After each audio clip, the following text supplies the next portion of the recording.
When we're looking at the growth and the usefulness of original content developed directly for online channels as opposed to traditional TV programming and the like, I think the demand is obviously there. I think education and the way that consumers are behaving is starting to move more in that direction. I think that's going to be expedited by several factors, but most importantly with the news earlier this week about the increased form factor of the new iPhone. I think that's a direction that is going to make mobile viewing even more prevalent than it is right now. Obviously it's huge, but it will continue to grow. And I think then the behaviours and the predilections for shorter form content will become, you know, cemented as a reality, as opposed to something that always seems on the horizon but never quite there.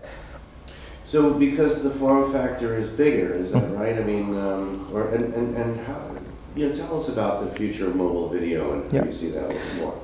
So I think, you know, as you quite rightly pointed out, what we're seeing is that up until now, and even at this point in time, we're seeing an attempt to kind of transmogrify traditional TV programs and traditional TV platform usage to a mobile device, and it doesn't necessarily work. Obviously there are some platforms where it is thriving, but I think what we need to do is find a way to actually create a method of delivery that's much more appropriate for people's consumption.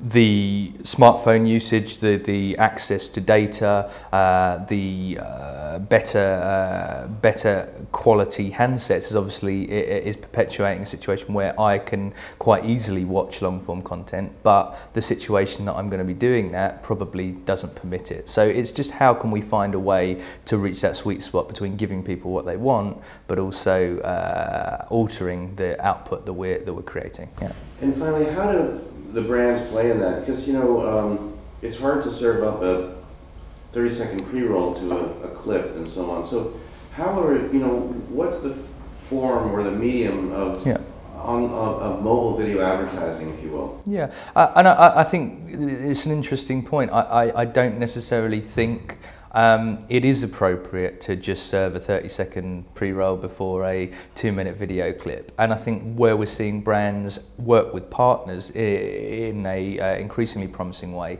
is through branded content, through the ad is the content, rather than trying to tack something on at the beginning or the end and hope that, you know, the person is still switched on. And I think there's been some really good developments in that area. Certainly partners like AOL are investing in that space, and I think we're going to see that bear fruit in the near future. Yeah.